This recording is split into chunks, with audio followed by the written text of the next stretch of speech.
BBC Sounds. Music, radio, podcasts.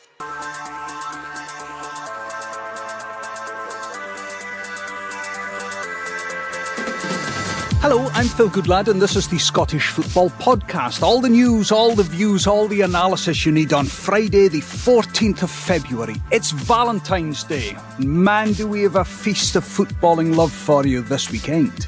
All the way to Maida, back into the middle, the step over.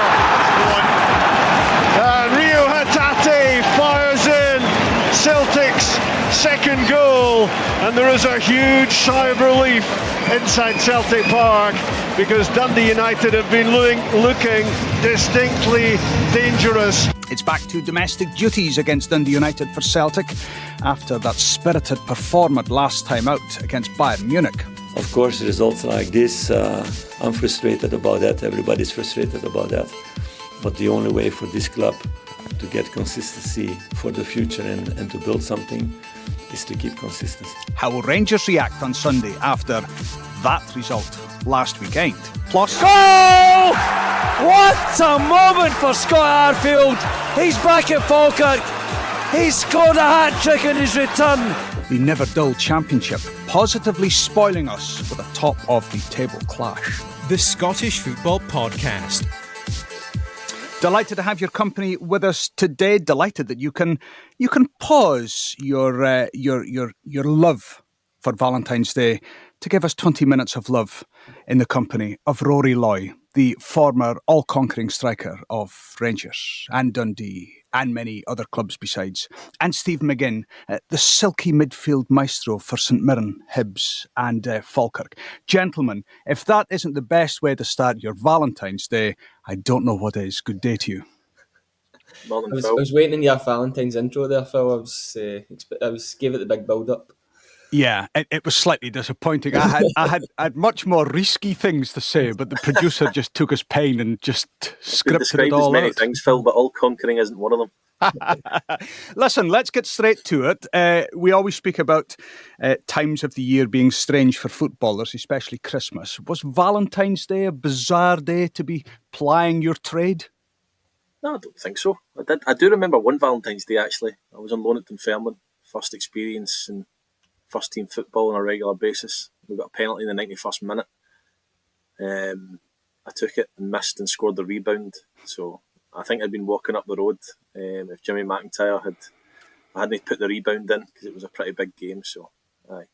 But what you're saying is you spent Valentine's Day on the rebound and it came off for you. Very good, Phil. Very good. Stephen, what about you? Your favourite Valentine's Day in Scottish football? I really struggle to associate football with Valentine's Day. I'm pretty confident my wife won't be listening to this podcast, so I'm able to say that, but I can't think off the top of my head. Well, you've got 20 minutes to come up with something for us. Listen, it's back to domestic duties after, and I'm going to make no bones about it, I've got no skin in the game, and I know that a lot of mail comes in either praising or criticising BBC people when it comes to which teams they support. Half of the mail comes in and says, Phil, you're a rabid Celtic man and you hate Rangers. The other half says, Phil, you're a rabid Rangers man and you hate Celtic. But I'm going to put it out there. No skin in the game. The best game of the season that I've watched so far was Tuesday night at Celtic Park.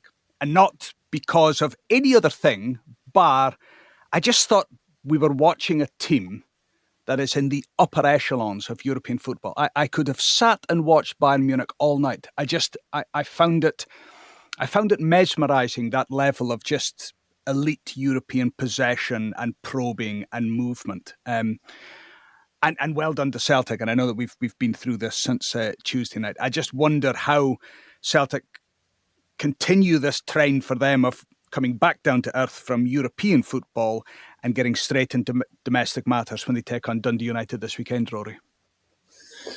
Yeah, I mean, Celtic have proven under Brendan Rodgers that they're capable of doing that. They go out and they get the job done. They were good against Bayern Munich in the last 25-30 minutes. They went bad before that, but it was a bit of game management going on. They went 2-0 down, and I think they looked at it and went, we're out unless we can get a goal. I think most people would have them down as struggling to qualify now, but what they have done is made it pretty interesting going over to Germany.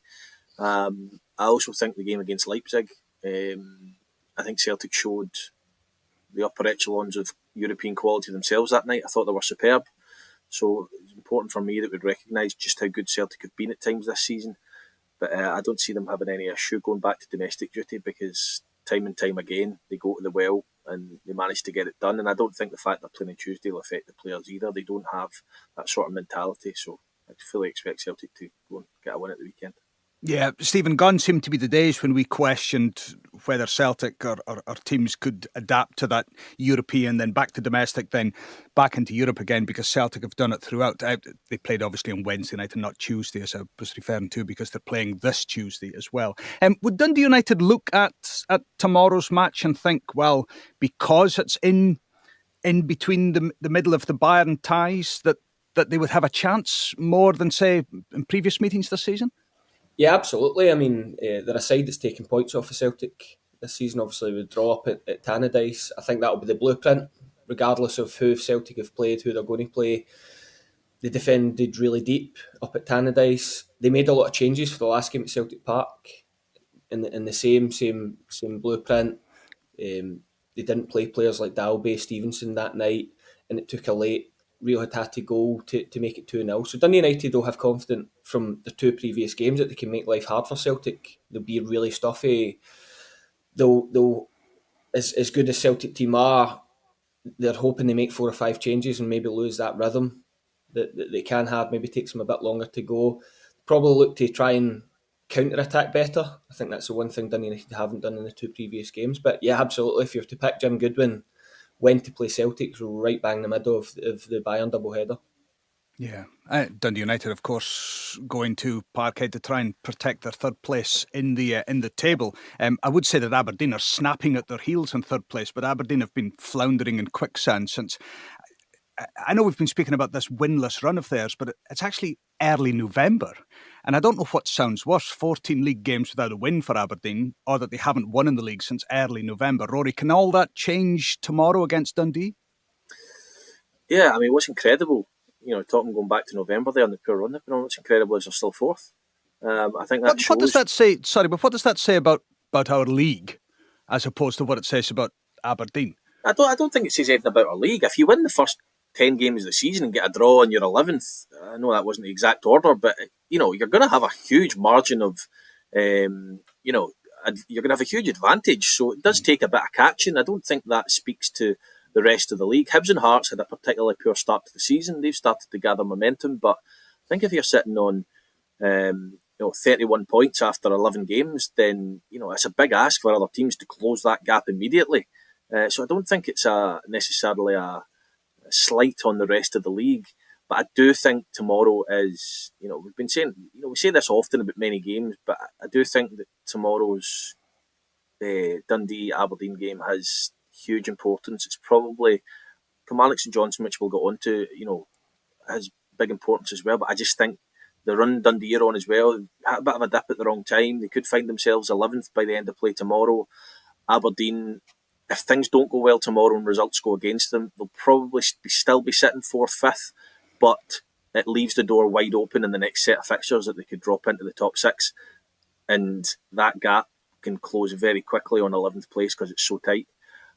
And I just think tomorrow's game at Dens Park is, if Aberdeen were to lose that and Dundee were to win and get their tails up and the league was to tighten up, I would really fear for where Aberdeen could be in a few weeks.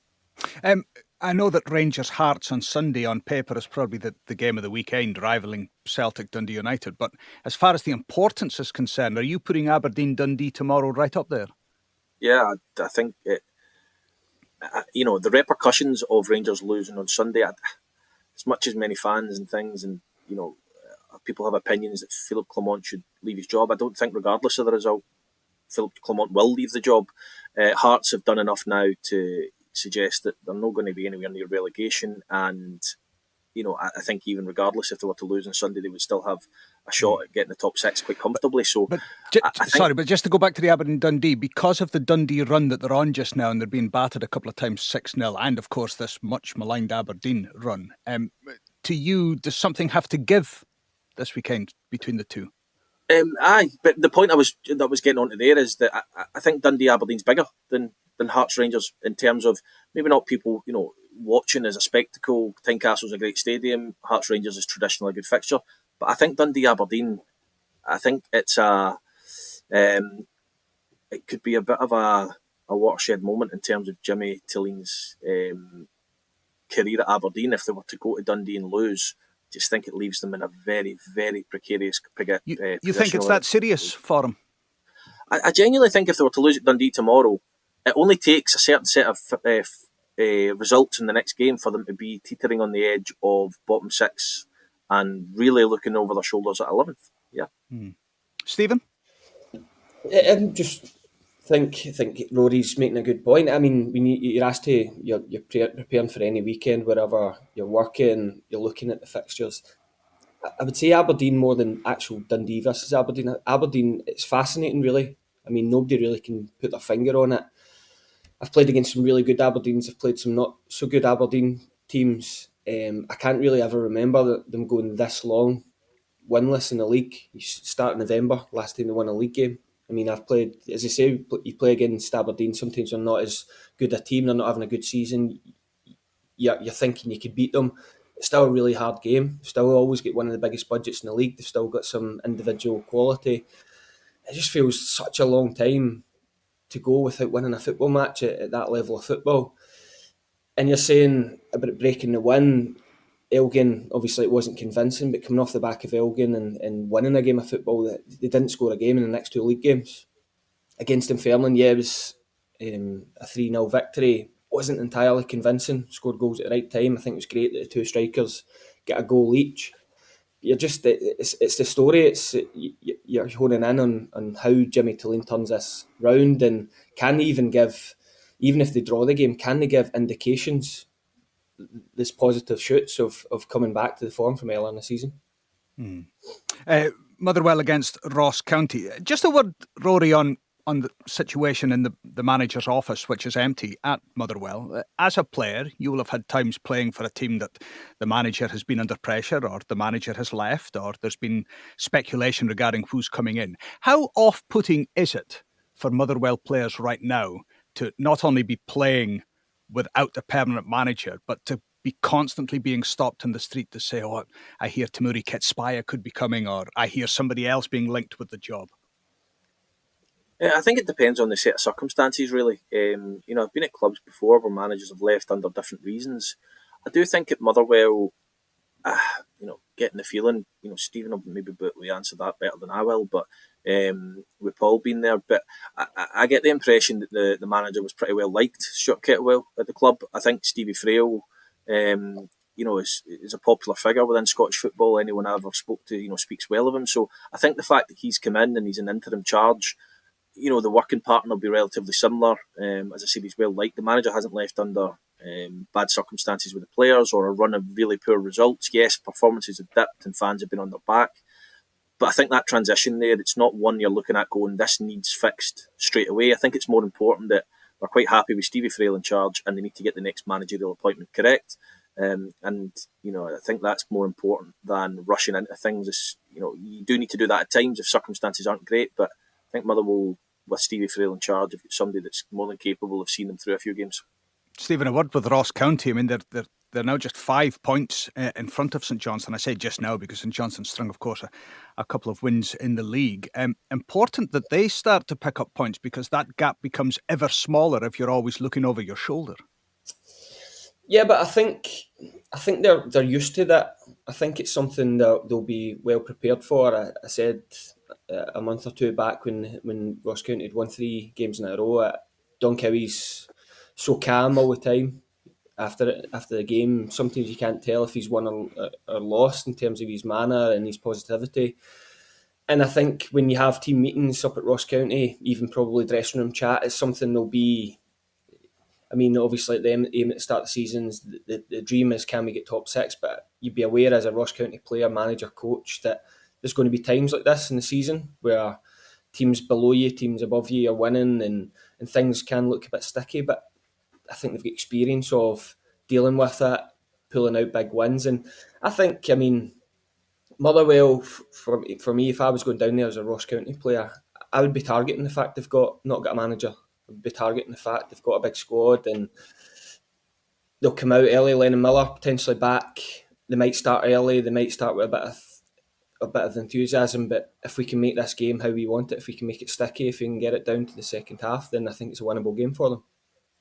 And Kilmarnock St Johnstone, it's probably not fair to label St Johnstone as the in-form team in Scottish football, having strung 2 wins together. But I'll tell you what it has done, has just made everybody above them sit up and take notice. And maybe if they thought that they were safe because St Johnstone were rooted to the bottom, they won't be thinking that now.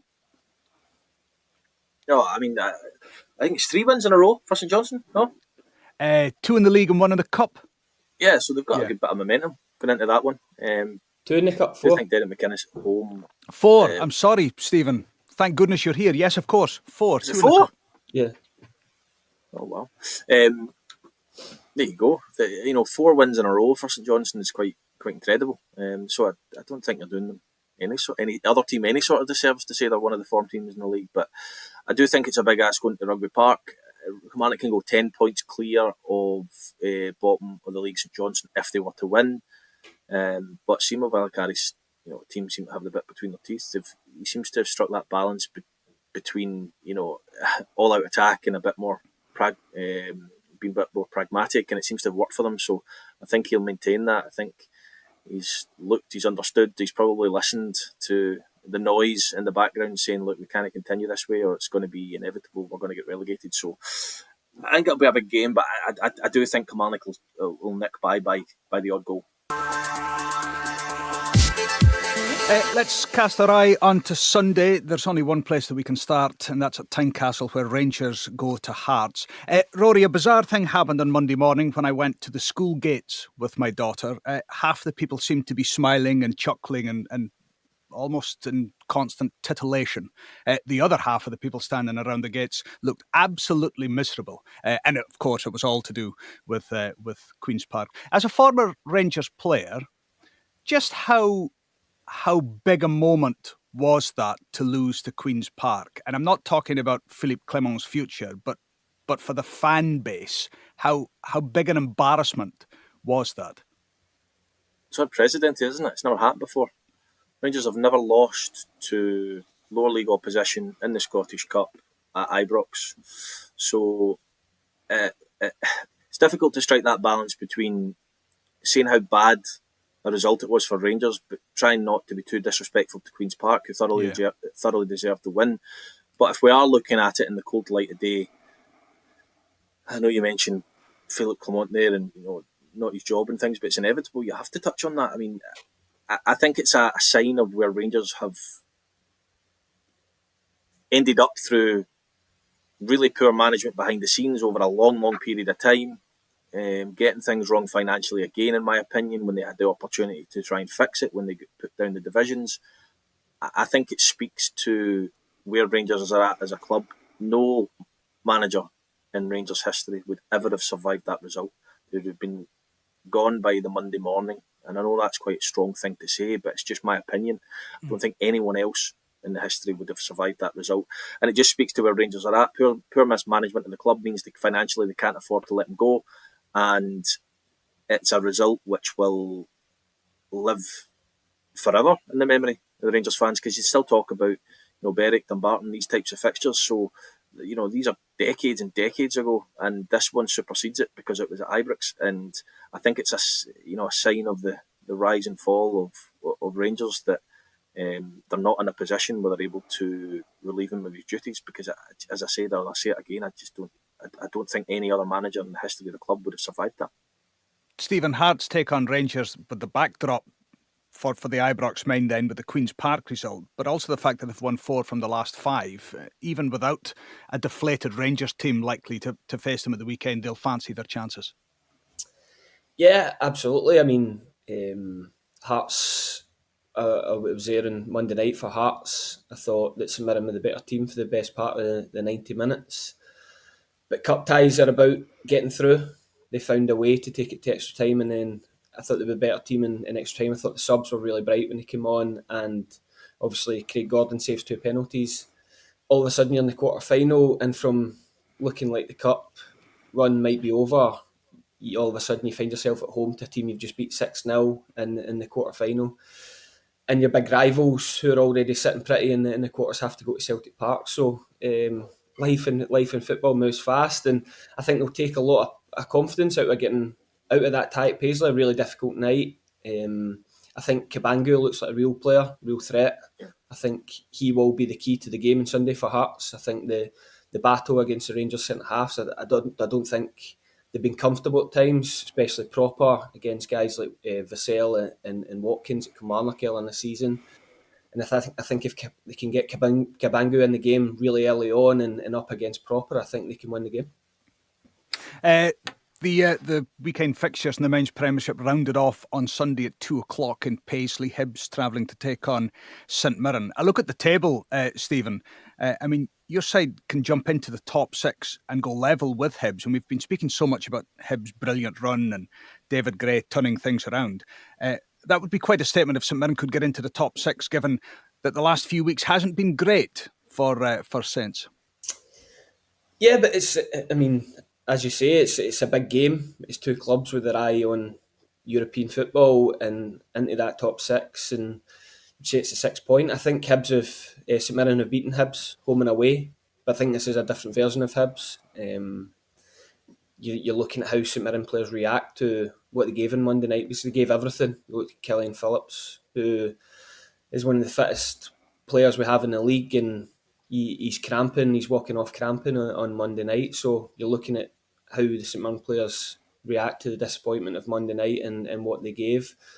But also take confidence in the fact they have beaten Hibs twice already this season. They have a manager that will have them really organised. They will have a chance of winning the game, and if they can find a way to win the game, what a big 3 points it is, and what you'd term a 6 point game. And just quickly, have you been promised to be made a statue of outside of St Mirren Park?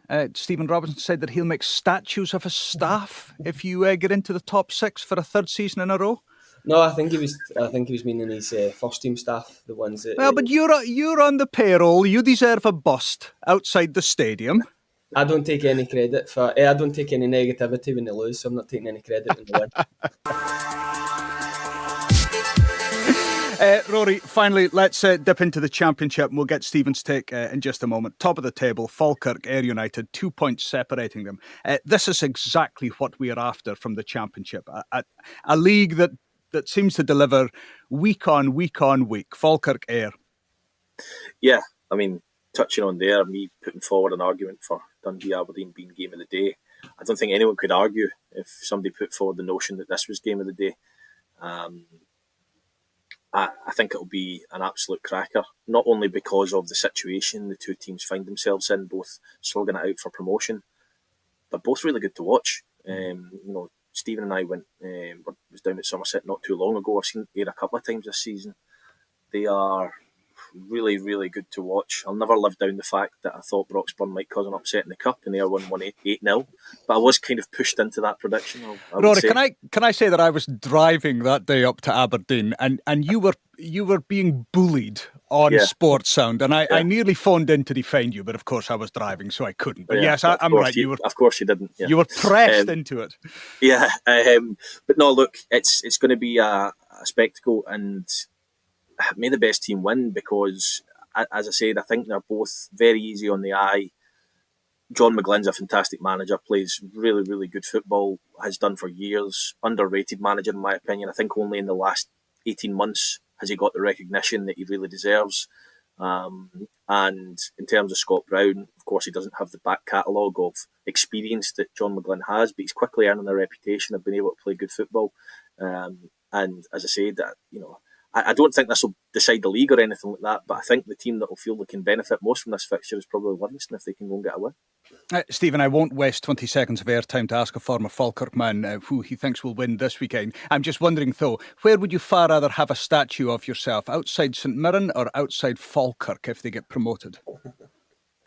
Well, I think nobody wants a statue of me. I think I played in this particular fixture in the Scottish Cup quarter-final a couple of years back, And it was big. It was obviously on a personal level, and we all wanted to get to semi-final, but it felt huge in terms of a financial point of view. You felt kind of pressure within the club that this would really be from where Falkirk had been financially. It was really important to try and win the game.